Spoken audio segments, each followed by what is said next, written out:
Thank you so much for joining Haiti Policy House. My name is Wolf Pamphile, and I'm the founder and executive director of Haiti Policy House. We are a think tank based in DC, and we focus primarily on Haiti. The goal is to provide policy analysis, recommendations, and research on Haiti that are dedicated to finding solutions to our biggest problems as a country. So today we have with us William Pierre-Louis Jr. We'll be talking about international relations in Haiti in the international field. So William, I'm going to pass it on to you to introduce yourself. Feel free to jump in anytime. Yeah, my name is William Pierre-Louis Jr. As I said, thank you, Wolf, for having me. Is it Wolf or Wolf? Depends. If you're in Haiti, it's Wolf. It's Wolf. But Okay, either one is fine with me. I would say Wolf. Thank you for inviting me. I appreciate the work that you are doing with Haiti Policy House. When we had a conversation about this project, and I found it very interesting, and it can be efficient and effective for the country here, even though you guys are not in Haiti, but over here, a lot of policy decisions are shaping here in Washington, D.C., and then they take place in Haiti. So I am a public policy professional. My focus is financial regulation, and I also work on immigration policy. I work on civil rights policy, and I also work on youth justice policy through my own nonprofit, which is called the Gents Foundation. And now I'm working on a new project, which will be a research hub for Haitian Americans, which is called the Haitian Americans voting hubs. So we are trying to, with that project, based on the conversation we are going to have here, is that we're trying to make sure that Haitian Americans in the US, especially in Florida, New York, and Massachusetts, know what it means to be a great number in these states, and how they can use these numbers to influence policy here in the US. And that can definitely have a repercussion or some consequences on policy making decisions in Haiti, because we are always linked as a diaspora to the people who are living in Haiti. So I think that's all I can say about me, unless you have any personal question, and I'm here to listen to them. No, that's great, man. Thank you so much. It's a pleasure also meeting you as well, because when we met, I think it just happened at the right time. And right now, there's a lot going on in Haiti, especially in the international field, and in Haiti itself too. So as someone living outside of Haiti, you can't help but to notice how policies created outside of Haiti are impacting the country itself. Mm-hmm. But to start off, I just want to ask, thinking about Haiti and with international relationships, what do you think of the country's engagement over the last 10 years when it comes to like interacting with other countries and partnerships? I'm sorry, what's the last point of your question was? Like, what do you think of the country's engagement with others for the last 10 years, or its international relationships around the world? This is a broad question, but it's an interesting question, because it's sad to say, on the international field, we don't necessarily have anything to offer other countries. Okay. And it's sad to say that, but that's the truth. You're coming out strong. Okay, I see. No. You're coming out strong. I gotta be honest, and I was honest with you prior to this conversation. I told you I was going to be straightforward with where we are, but also what we should do and can do. The thing is, I gotta say, it is not the country itself who doesn't have anything to offer the international community. It is the leaders that we have, right? It's the leaders that we have who don't know how to position Haiti in a strategic place where we can be useful and helpful to our partners. So it doesn't always be a one-sided relationship where they are just giving and we are just asking. Yeah. Meanwhile, we don't have anything to offer back, to offer them in return. And that's why, because we don't have anything to offer them in return, then it's always it's always coming into a position where if I'm giving you, if I am the hand who is feeding you, you don't have the rights to defend yourself. You don't have the right to say anything to me, because in fact, I'm feeding you. You're just gonna sit here, let me feed you.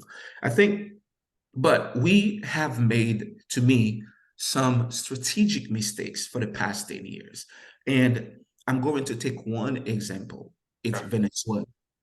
Okay. So to me, the number one mistake, besides we get to Venezuela, the number one mistake that we have consistently made in our history is that Haiti doesn't know how to position itself strategically in the Caribbean region. We don't have a great relationship with Jamaica, with St. Kitts and Nevis, with St. Lucia, and so on. And because we don't capitalize on these relationships within the CARICOM, right, which is the organization that covers all the country in the Caribbean region, then it makes it hard for us to even go to the North American region, the Latin American region, and then to go get Europe and all that. And in fact, all these relationships that we had, we kind of ignore the importance of strengthening our relationship with the Caribbean countries. And we said, because we are in a country who is in need so bad, because we are a country who is suffering so much, and who is always in that position of, please give me this, give me that. We understand that I'm talking about our leaders. We understand that the countries in the Caribbean can offer us the help that we need, because we need help. That's all we always long for. Then let us go to North America. Let us go to some countries in Latin America, the Latin American region, and let us go in Europe and Asia to find some partners who can actually give us help. And these help, the nature of these type of helps that we are talking about, it's always about feeding our belly. It's always about feeding our anger, because it's always about food. It's not necessarily about education. It's not necessarily about infrastructure. It's always about making sure in the next 2 years, in the next 5 years that I'm in power, these people don't end up dying with anger on my watch. And that's always how I believe our presidents and leaders think and see things. Now, the capital mistake that I think that we make for the past 10 years, like I was starting with, it's with Venezuela. Venezuela, it is a country that we have a very particular relationship with. Started with Miranda, and Simon Bolivar, with Pétion. You saw how Haiti was a key partner to help Venezuela become a country. Mm-hmm. And from that, we helped liberated almost all the country in the Latin American region. They were free because of Haiti. Not only we send soldiers, but we send resources, but we participated in the geopolitical strategy that will help these countries become a country today. That's why you see in some countries in the Latin American region, I believe a country like Guatemala, a country like Ecuador, I believe we have some monument of our Haitian leaders in these countries. So these countries understand what we represent for them, but I don't think we understand what we represent for them. And what I mean by Venezuela, it's because not only of that history, but Chavez, the former late Chavez, who died, the former president of Venezuela, has been a great partner of Haiti, but also a great defender of Haiti's independence and Haiti's dignity, but also Haiti's economy. In fact, as you know, Chavez created that hub, right, that project with the Petrocaribe for the countries in the Latin American region. Haiti was not supposed to be part of that because it's all about the countries in the Latin American region, right? But Chavez expanded it to other countries in the region because of Haiti, and he said he did that because of Haiti. My problem with Haiti, my problem with my country when it comes to how to position itself internationally is that we could have made a statement in the region that could have set the tone for us to be seen as an independent country, a country who has power, and that power would have been echoing to the entire region, and it would have sent a message to the international community, but we did not. And I'm talking about when Haiti chose to abstain in 2018, when Maduro became president. I understand there were some issues with the way he became president, the way he was elected. The election was, for a lot of people, they said the election was a fraud. There were a lot of problems in the process, but this is something that we have every single time we have elections in our country. In fact, even America was exposed to that in 2020, and even way before that with Al Gore and George Bush. So the election process, it is not meant to be perfect. It is meant to be decent and to respect certain norms of democracy, where you feel like if somebody is elected president, then that reflects the vote of the people. I'm not saying Haiti should have voted for Maduro, or should have I mean, voted Haiti doesn't against. have voting rights in Venezuela, but No, it's not in Venezuela. I'm talking about when AOS, right? When OAS, you mean? OAS, I'm sorry, was convening to say whether Maduro's presidency was legitimate, whether we should accept his presidency. Haiti voted. Haiti was like, okay, I'm not going to vote at all. That was fine, because it's like we didn't know what was going on. It's okay to take a step back to say, okay, let me just abstain myself. Let me just take a back, analyze the situation to know what's happening. I didn't have any problem with that part. Where I think it was a problem, where I think it was a slap in the face of the Venezuelan people, it was in 2019 when Haiti then voted against Maduro's presidency clearly, because they hold two votes. One was in 2018 and the other one was in 2019. Haiti voted against. Basically, Haiti said, we do not recognize Maduro's presidency. And at that time, keep in mind, the Petro-Caribe program was still going. And at that time, Haiti was still a beneficial. Haiti was still eating the money of the Petro-Caribe's money, and we were still doing so-called infrastructure project with that money. So basically, politicians at that moment was still taking that money to do whatever they want with that money that Venezuela gave us. But in the meantime, we are saying the president of this country is not legitimate. To me, we should have taken a step, the same position. We should have taken the same posture to say, okay, I'm going to abstain. But the idea of voting and voting completely against the president to say he's not the president, and then you put the entire power of that country in a bad situation, in a dangerous situation, that led to the whole saga in Venezuela between Maduro and that other guy that I can't remember his name. To me, it was Juan Guaido, I think his name was. I think it was a problem. But let me just push back real quick. Yeah. I think it's one thing to say Haiti. It's one thing to say Haiti voted against Venezuela or against Maduro for the result of his elections, right? And it's one thing to say Haiti didn't recognize Maduro as the legitimate president of Venezuela. Regardless of Petro-Caribe, I don't think Petro-Caribe should sway whether or not Haiti decides if Venezuela or if Maduro was the actual or was the legitimate president of Venezuela. And strategically, I do understand abstaining voting for on a situation like that. I do see strategic thinking in terms of Haiti, what it would help to do.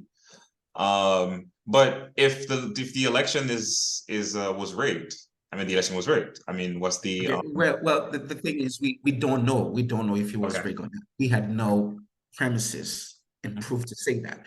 And talking about he shouldn't sway Haiti's position, and I don't have any problem with the absence, right? Abstaining from saying whether it was Maduro was president, legitimately the president or not, that's cool. Voting against it, it's where I have a problem with. Because if you're talking about swaying, right? If you're talking about this thing shouldn't imply that, then we do know that we made the decision based on the influence of our powerful partner, which is America, right? And we made that decision because exactly of what America was offering all the countries, because it was clear, as you can see, that senator, I believe his name is Marco Rubio, he was very vocal as to what the countries and the region should do in this situation if they don't want their help to be cut.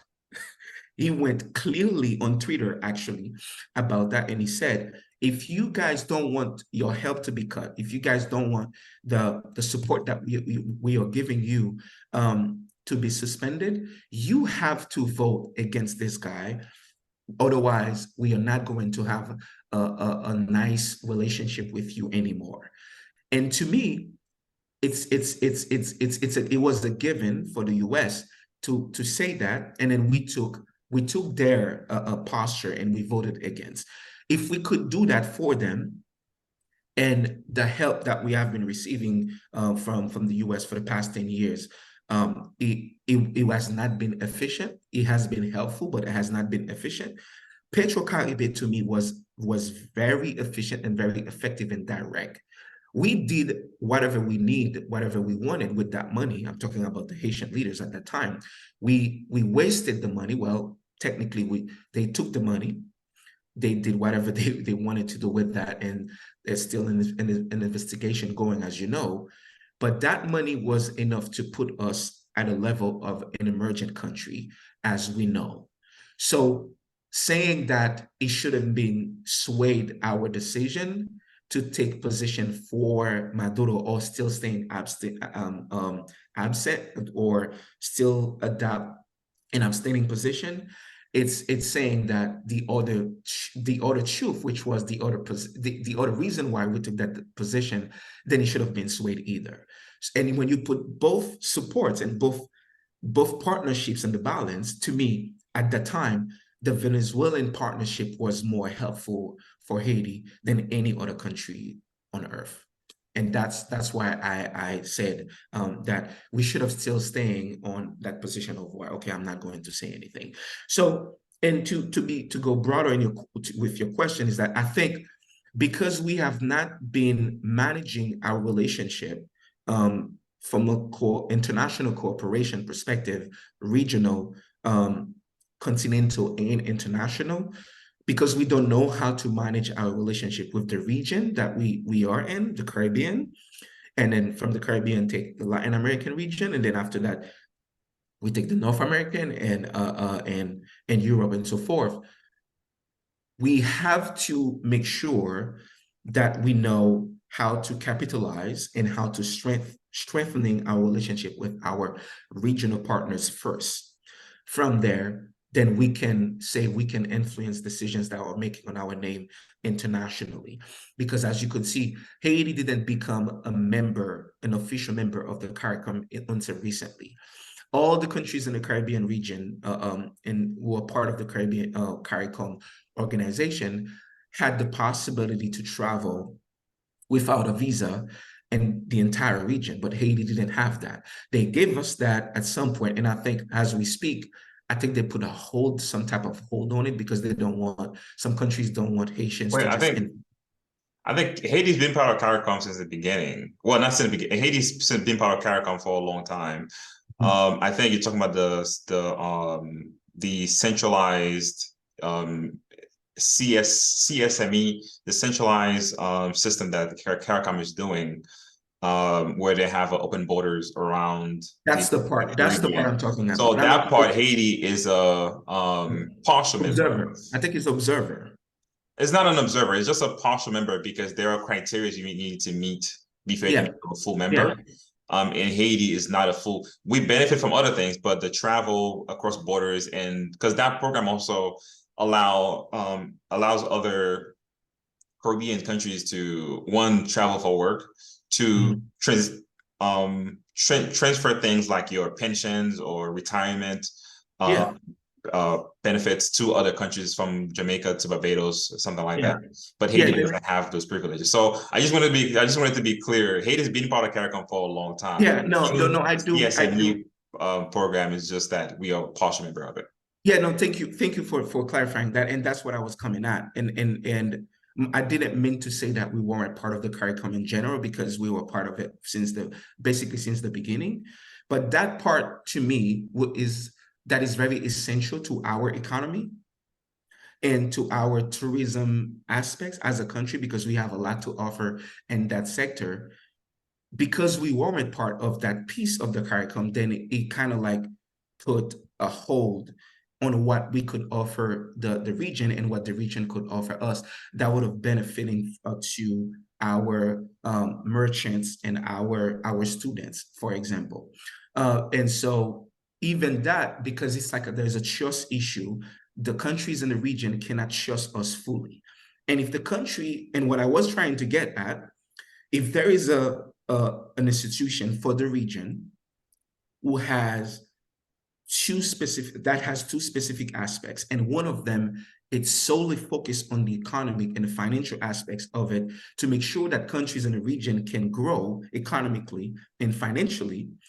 If countries in that region cannot trust you to make sure that you enter that circle, that economic and financial circle, in order for you to grow, in order for them to grow through you, right, through economic and financial partnership, then what makes you think other countries in other region, in other continent, or around the world would trust you in that same vein?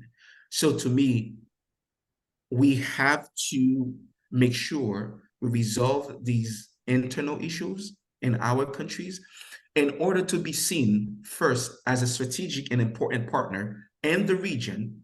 Then from there, we can branch out. Then from there, we can reach out to other countries and we can say, okay, our backyard is safe, our backyard is secure. Then, okay, now let's just open the door and take our cars and bikes and airplanes. Let's just go out there and then get other partners. So it doesn't become a relationship where we just consistently and internally asking for help when we have nothing to offer, or when we have nothing to internally to show that even if we have nothing to offer as money, but these countries can say, okay, I can make an investment in this country and it's not going to be a risky investment. I will get something out of it.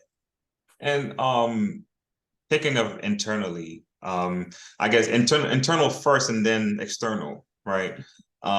Thinking along those lines, what are the things, you said things that we can do internally, what are the things that Haiti can do internally to position itself to be a great strategic partner? Okay, I think the first thing that we all know about is that we need to focus on strengthening our political system. Okay. And we need to have a political system that is as unstable as possible. That is as stable as possible. So a political system that is less unstable as possible, right? Because all Haiti's issues come from its political system and the way that we do politics in Haiti. What do you mean by that? I just want to yeah. What I mean by that is that our political machine, it's always not working. If it goes from the way that we educate people in politics, people don't know how to vote and who to vote for. In Haiti, a lot of people vote for their belly because they are hungry and they just gotta eat. So whatever the candidate can offer them at that moment to vote for me, if I can feed you, then I'm going to vote for you, whether you are a corrupted leader or not, whether you don't have any political program that is clear as to where you want to go with the country. So people vote based on what candidates can offer them even before the election because they have urgent needs, and that's okay. The urgent needs part is okay. The part that is not okay is that how can we educate our people to vote properly, to vote in the right direction for candidate who has a clear program, a clear project as to what they were going to do for the country. So internally, I think we have an education, we have on top of educational work that we need to do on voting. That's the first. And secondly, we need to have political parties in Haiti, right? So to me, for the past, when growing up in Haiti, you had Lavalas as a so-called powerful political party.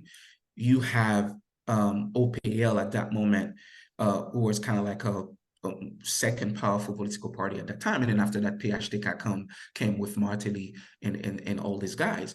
But the truth is, I can't remember the name of that person who was, to me, Lumark, I think that's his last name, who was trying to bring a political party in Haiti that looks like a political party, a standard political party that can be fitted in any political system on earth. So to me, we need to have strong and strategic, but also structured political party, so we can define what political ideals that these people are defending. Because the truth is, people come in Haiti whenever there are elections, they say, okay, I'm going to do this, I'm going to do that. This is not good. This is not bad. People have been suffering, but there is no defining political ideal as to who are you? What are you standing for? Are you a capitalist? Are you a socialist? Are you from the left? Are you right? Are you central left? Are you center left, center right? Where exactly do you fit in the political, the international political standard? So we don't have that.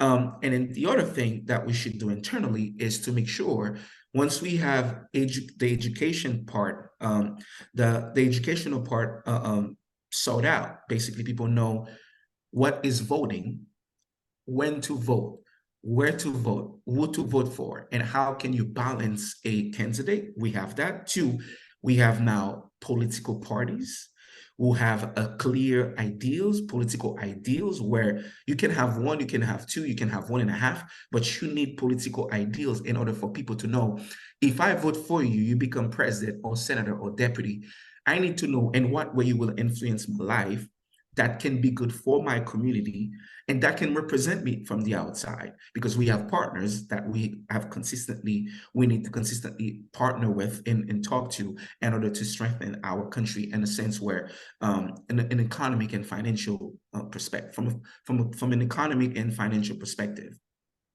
Then once we have that, and then we also have structured political parties. And the other thing is, we have to secure the country. Okay. We have to secure the country because nobody will invest in our country from an outside perspective if the country is not safe for them to come. A lot of businesses, a lot of people want to invest in Haiti because of what they see the future can look like, as you know.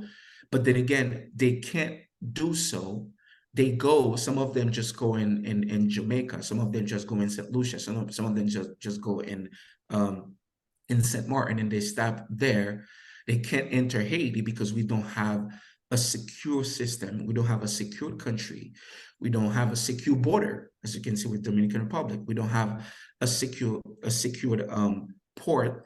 So they can come and say, okay, if I send my merchandise, if I send my products in this country, way before I even build an office or a warehouse, if I send my products in this country, they will be treated, one, fairly and properly, but also I won't lose them because nobody knows where that product go, and then it just go out of the blue. Then it's just, okay, it's just lost, right?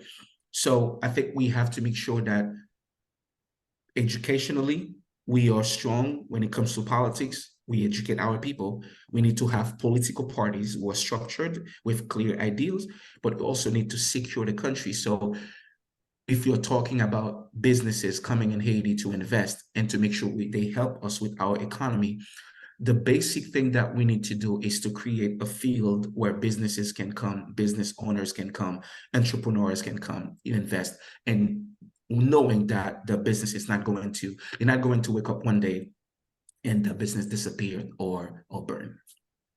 Okay. I think these are solid suggestions. I mean, in terms of voting, I think Haitians, because I mean, we both went to school in Haiti, right? And we both studied what's it called, civic, education civic, civic education, what you call it.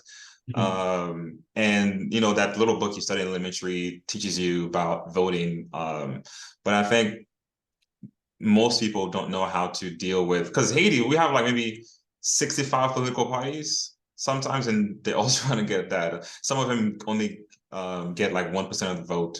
But I think to add to that part, there's a sense of, we need a sense of collective vision, I think, where we can all have different ideas, but having 65 different ideas, 65 political parties doesn't actually help anybody or the country itself.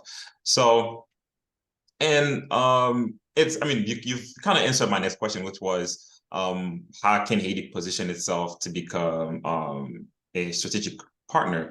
But in terms of building relationships or seeking support that are not monetary or that are not aid related, do you see Haiti as a place where we can seek for strategic solutions like voting systems, or to address those areas you mentioned, right? What would a partnership with a specific country look like to help us address those things? That is not monetary, that is not aid driven. It's just a matter of like, hey, you've dealt with situations like us, you know, pick a country like Uganda, or a country like Nigeria, Ghana, any of those countries that have dealt with major, like Nigeria has a very interesting political system between North and South, and then like they take turns becoming taking power. And for the longest, they've been respecting that, you know, and that's something that came out of understanding that the country as a whole needs to move forward. What kinds of partnerships or relationship can Haiti build with countries, or what would that look like that would help us achieve those goals you mentioned? I think so. We are going to focus on voting and structured political parties, right?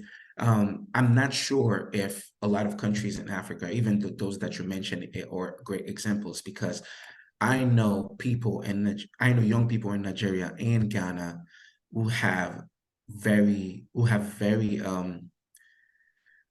have big issues with the political system in their countries, the way the parties in power, or the party in power, is leading stuff in that sense, especially when it comes to voting, because there's always a fraudulent situation going on. There's always some fraud. There's always elections are being rigged and all that. However, because we look like we look exactly the same, or kind of the same as these countries, right? When you look at these countries, you can say, okay, let me just put Haiti in the same position as Ghana, not the way we are right now, because we are out of pocket, as we would say. We can say, okay, let me put the country in the same basket as Nigeria when it comes to political model and the way our politicians run countries.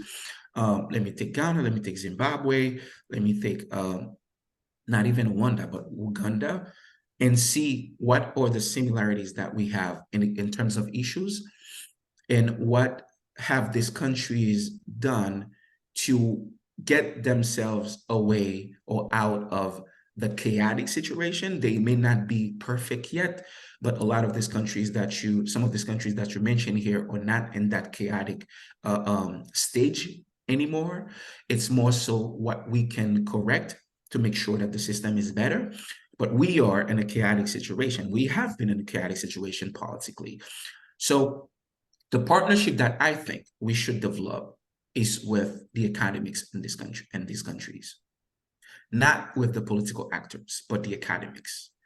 Because I've seen time and time again how scholars in these countries, academics in these countries, have been very vocal about the system of their countries and how they envision it to be in a decent way. and I'm not even talking about radicalists, like people who are very extremist. I'm talking about decent people in these countries who are pretty much in the middle of whether the left or the right, who are saying, this has not been working for years. Let's try to make it work, and let's create a game plan. Let's create a model to make sure that we have a political landscape that reflect not only the vision of the people, not only reflect basically the need of the people, but the way they see the country. Because you need two things when you are governing, or you want to take power.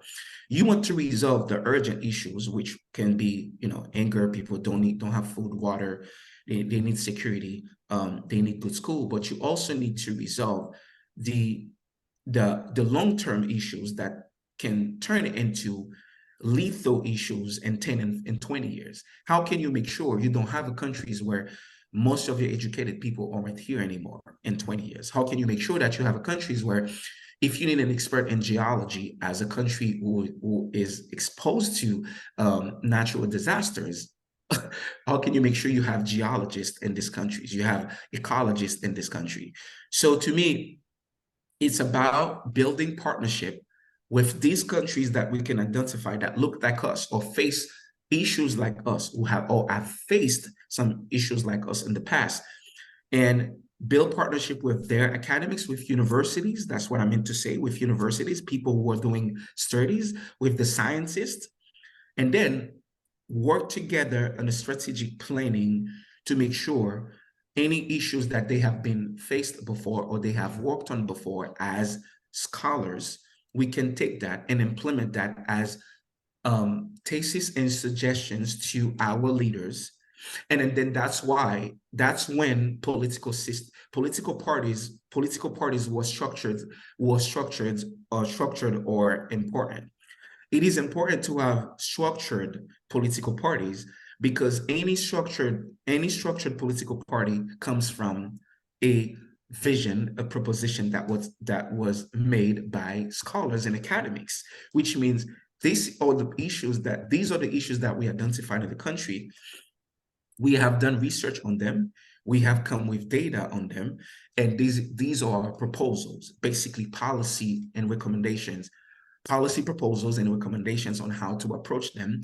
Then we approach issues based on proposals and recommendations that were made by experts who know the issue.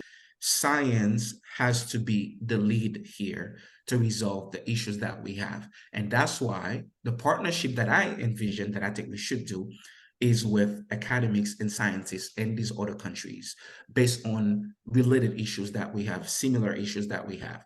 And then we can go from there to resolve our own by approaching them from a science. Until we do so, we're just going to try to resolve this problem today, and then tomorrow it will show up in a different form, because the basic solutions that we should have applied, the basic tactics that we should have applied from the beginning, we did not do so, because we just approach situations as, okay, I'm just going to do this and it's going to work, from no scientific or from no real strategic basis. So that's how I think our partnership should look like with these other countries, not with politicians per se in these other countries. And maybe there are some decent politicians who have succeeded in these countries that we can talk to, but I think we don't necessarily have a political problem or issue.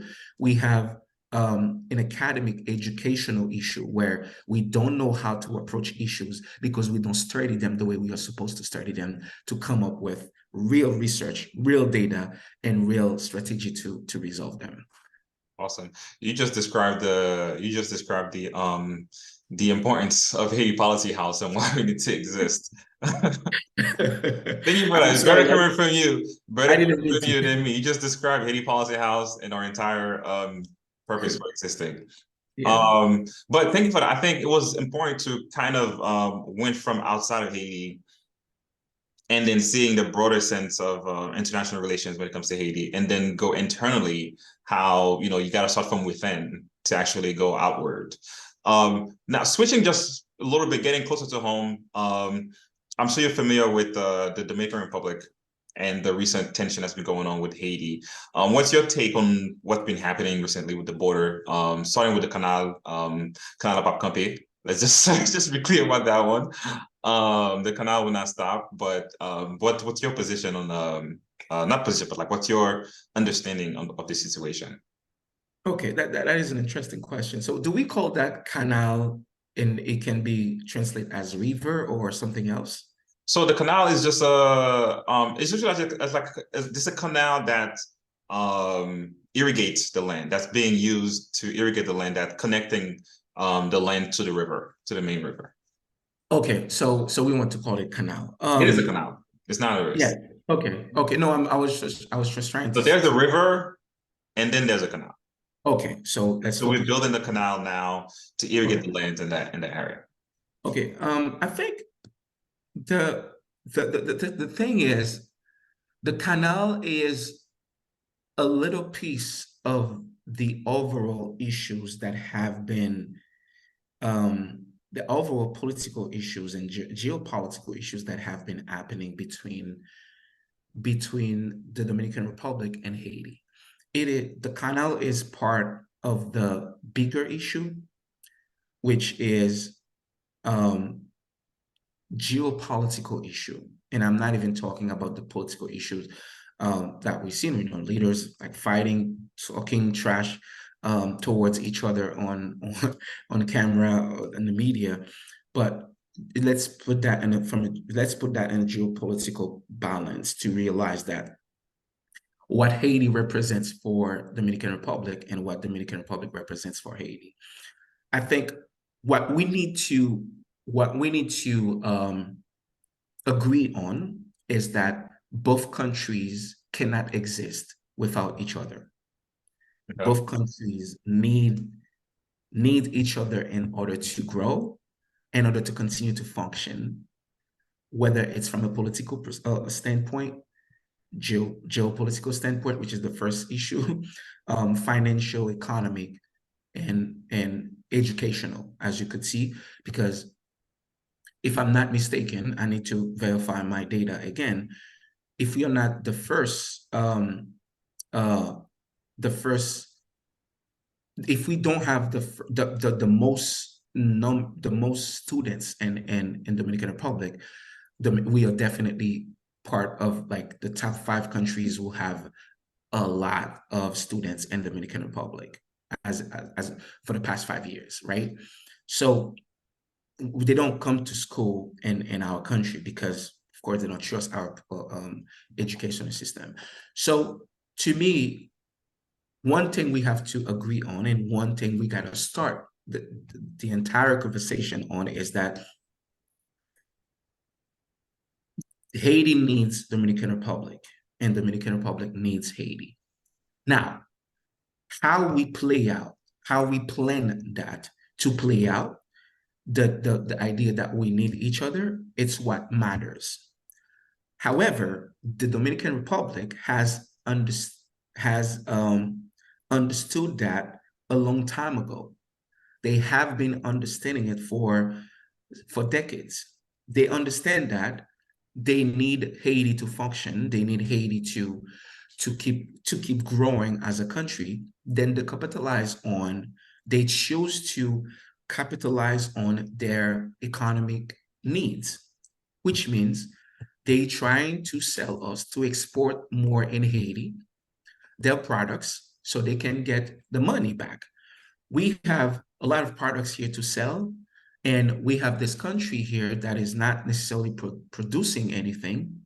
Let's just sell them the basic goods that they need, the basic products that they need, and make money with them, which is fine because this is our weakness. They identify it and then they take advantage of it. But we have not been able to understand that ourselves, to realize what the Dominican Republic needs, and to sell them a project, to sell them products, to sell them goods. And then that put the Dominican Republic in a position of power. Now, what also has been happening is that the Dominican Republic has, whether we call them racist, they are, a lot of them, whether we call them a fascist, a lot of them they are, but the Dominican Republic at least has political leaders, strong political leaders. And that's what I was referring to earlier. We have a bunch of political leaders in Haiti. We don't know what the political ideal is. We don't know what they are defending and what they stand for. Dominican Republic, we know what most of the politicians, especially in the right, where they stand and what they want to accomplish with their country, with or without Haiti, and with by using Haiti. So, because we have a lot of weaknesses that the Dominican Republic can take advantage can take advantage of, then the canal has been one of them that we have not been paying attention to for decades. We have not been paying attention to the canal, the importance of it from an irrigation perspective, right? We are a country that is so-called based on the goods that we can produce, right? Our agriculture, that's our brain, so-called brain. That is our so-called brain. That's what we aim for. That's what, in fact, I'm saying so-called in today's age, but for centuries, that's what we were known for. In fact, we were the first coffee exporter in the world, right? We are one of the first exporters of mango in the region and throughout the universe. We were one of the first exporters of a product like cotton in the region and also throughout the world. So, I mean, let's also be clear. These were like driven by enslaved people who were there against their will. No. So no, I'm talking about even post-slavery. Post-slavery, okay. Haiti was still a very strong exporter of coffee. Okay. Haiti was, in fact, we got cut off when it comes to our mango. Like recently, for example, we were the first exporter of mango to Germany, for example. I'm not sure if you know, to Europe. So we have been cut off from these deals probably for the past 20, 15, 10 years. But I'm talking about post-slavery, right? I know when we said cotton, it has a very direct relationship with slavery, but I'm talking about post-slavery in Haiti, right? I'm talking about like late 90s, early 90s, mid 90s. Haiti was still a strategic partner when it comes to exportation of goods, especially the ones that I just mentioned. Now we can't even export them in the Dominican Republic because we don't have enough, we're not producing enough. So the canal has always been a thing for the Dominican Republic, but it has not been anything for us because we have not been paying attention to it and what it can give us. That canal, as we know right now, if we were paying attention to it and were utilizing it for what it means and for what it can offer, when we wouldn't have a national production issue. We wouldn't have an agricultural issue in the country.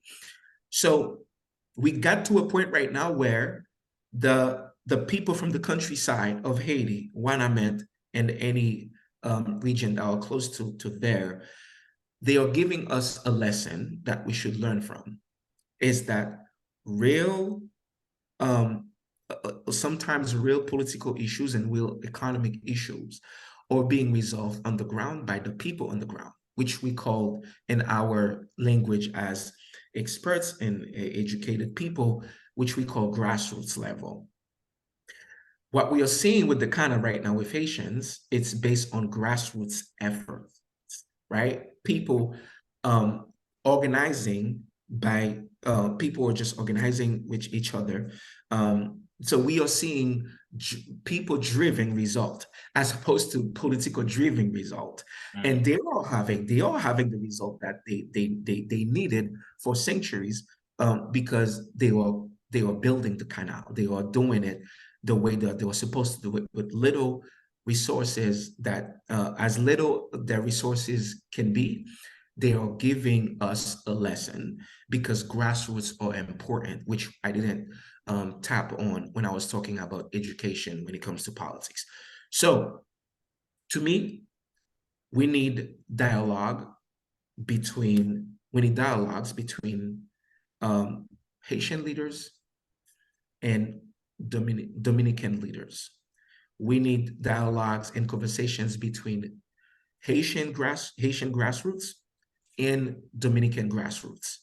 That's the point we are now right now, because the reality is we both need the canal. The Dominican Republic has been using it in the past because they discovered that this is important for them and they know how to use it. Now that our people, not people who are thinking from a science perspective, but people on the ground who have little resources, they have discovered that that canal is important for us, and they have been building it with whatever they can. So we need conversations between leaders of these grassroots on the ground who are doing the work with grassroots in the Dominican Republic to say that, okay, let's develop a strategic, let's develop a plan, and to say, this is what we think you should get from the canal, and this is what we should get from the canal, because we have to share it. But whether we want to share it fairly, whether we will be able to share it fairly or not, it will depend on, sharing the river, not the canal. I'm talking about the river, right? Yeah. We will, when the canal, we build it from our side to give the direction that we want to give it. Now, the river itself, it has to be shared, because it's both countries on this side and the other side has to, both countries have to benefit from it. Now, how do we come up with a plan on both sides? I believe in a two-state solution for this one. We have to sit down with the Dominican Republic. They have to be willing to sit down with us as well. We cannot go in this conversation meaning that we need the Dominican Republic and they don't need us. No, they need us, and we need to make that clear. You need me, I need you. Now, how can we sit down together to find a two-state solution here, a collective solution to approach this, and where we can have a fair share of the river, where you're not just soaking all the water for your irrigation system, for your agricultural system, and we don't have anything from that, like it has been for the past decades. And until we get to that point where we can negotiate, because I believe we have to negotiate with them, then the issue will be stalled and we'll lose life, as we just almost lost some lives recently. For the past, I think this week, there was a clash between Dominican soldiers and Haitian some of the Haitian officers and the police, and our police group. So until we get to that point where we can negotiate with the Dominican Republic from a fair and equal basis, then the people will build the canal for sure. The canal will be done, but what will happen with the river when the canal is over, we won't know. And at any point, the Dominican Republic can use its army to come by force and do whatever they want with that effort that our people are putting in. I don't think so. Well, we don't have anybody to defend, because that would be because I mean this part would be a gross international violation of sovereignty. It will, but the Dominican Republic has been violating international laws in the way that they function with Haiti. That's true, but it's different than to say they're going to come across the border to stop whatever movement we have going on. They may not cross the border, but whatever is on their side that is crossed to their side, they may do whatever they want with that. If we don't have political leaders, because the people won't be able to do that themselves, we need political leaders who will have a clear and security strategy to come and then to say, we're gonna defend our side of the border, we're gonna defend our people, and we're gonna make sure this is happening. And you can take advantage of our work, but you also can take advantage of our people and resources. Thank you for that, man. That was you've given me new perspective and new ways to think about this situation with Haiti and the Dominican Republic. And I think just to kind of like close things off, I would say, what are the top three? I mean, there are maybe 100, but what are the top three things the Haitian government needs to prioritize short-term and long-term to improve international relations with others? Top three things we should do. Or your top, let's not limit it to three, but the most immediate things the Haitian government needs to do to improve its relationships with others.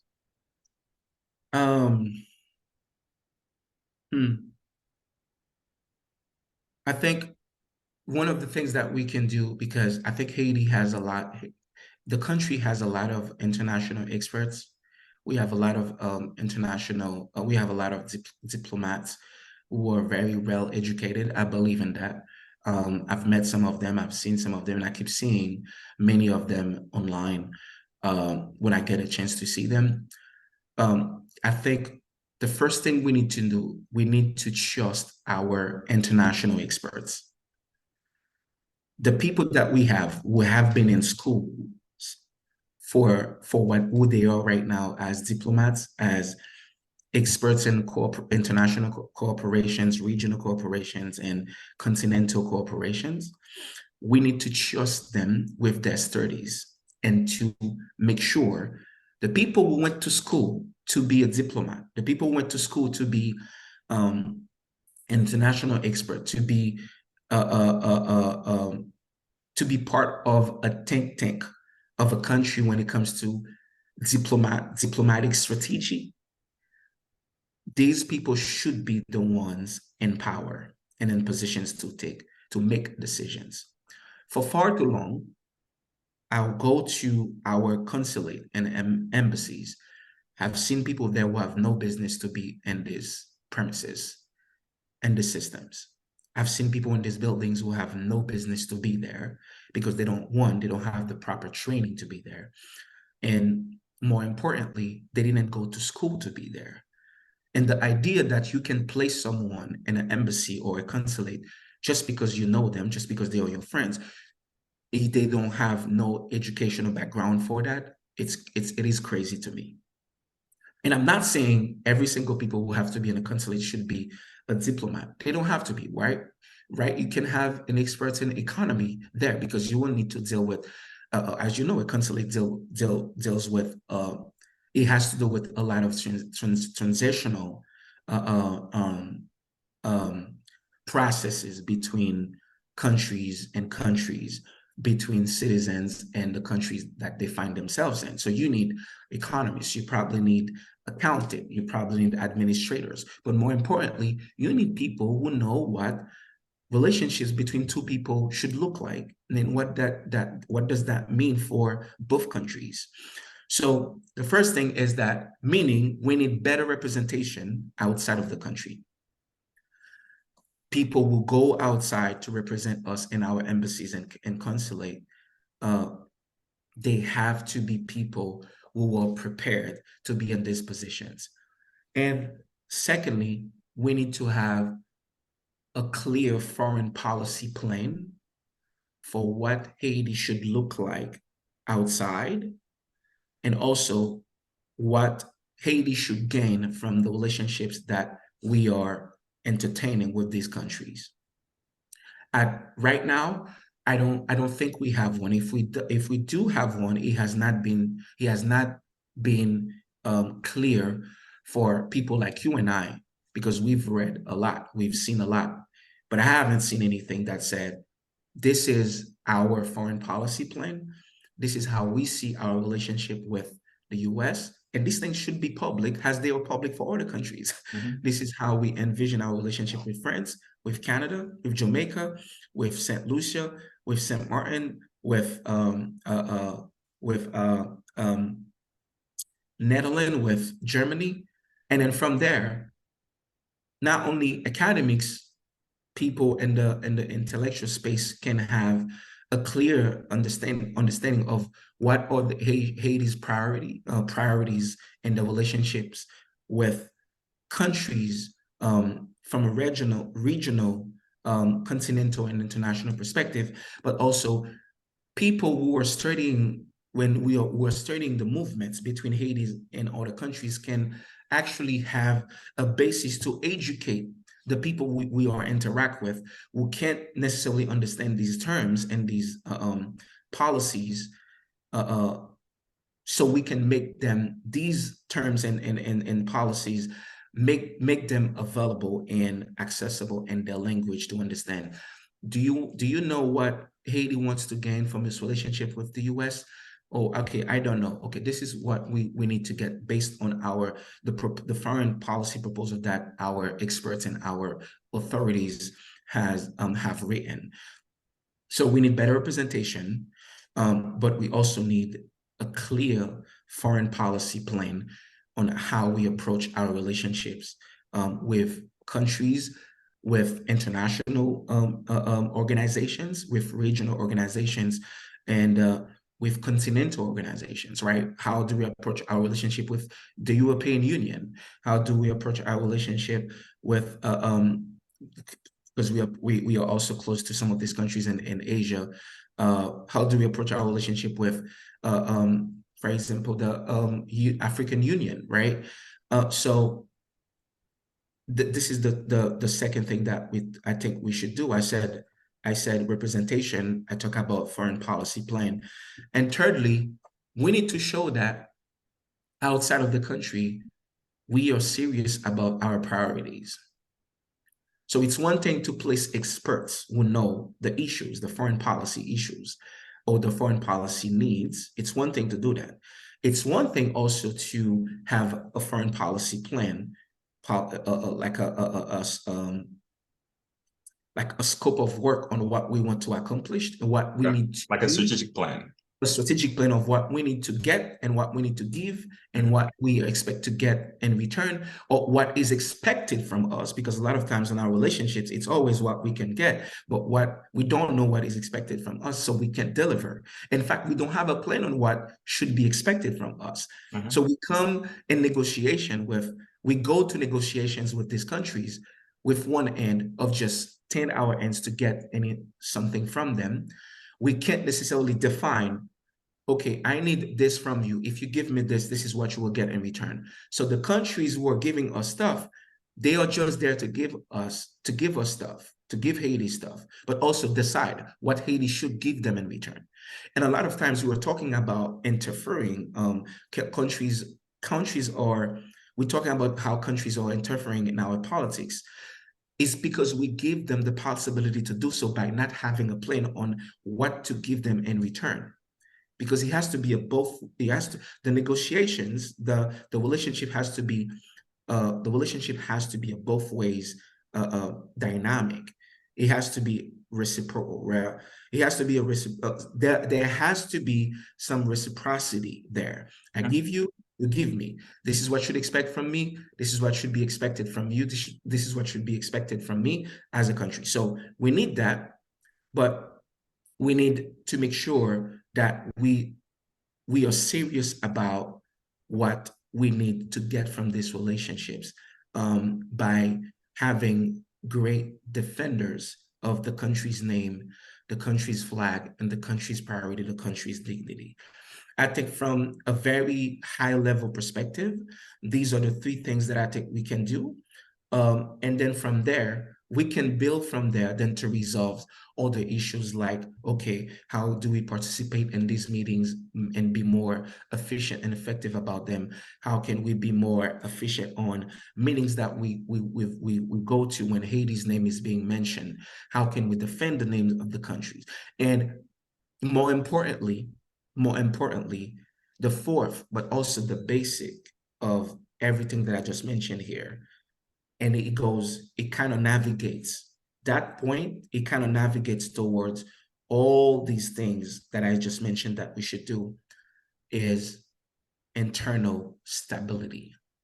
We need a country who is stable in order for other countries to take us seriously. Don't have a stable country. You may place 10 people, 10 educated experts in all your embassies. In each of your embassies, you can place 10 educated and experts in each of your consulates. If they are not if the country itself is not stable, partners will never take you seriously, because you can't come here and tell me what to do in terms of how I should treat you. Meanwhile, you can't even treat yourself properly. And I think that's our point zero issue that we have right now as a nation, is that we are not stable enough in order to make a point to other countries. We are not stable enough in order to get the respect that we deserve, in order to make an argument as to why countries should take us seriously. And that's why they interfere, but also that's why they dictate, and also that's why they influence one way or the other our economy, our politics, our education, and the way that we live, quite frankly, as a country. Well, William, thank you so much. It's been an amazing conversation. I feel like talking with you, I feel you should be a professor somewhere. I really think so. Professor, write a book. You need to write a book about all of this. I think we are, forever grateful for having you and for agreeing to do this with us. And the country itself, I'm pretty sure, is pretty grateful for your knowledge and the way you think and the way you address issues. I see, people like you make Haiti a better place, or can make Haiti a better place. And I'm grateful to have you here, man. Thank you so much for joining us. And until next time, this has been, again, my name is Wolf Pamphile, and I'm the executive director and founder of Haiti Policy House. And stay tuned. Thank you very much. Thank you for having me. I appreciate it. It was my pleasure. Thank you. Thank you.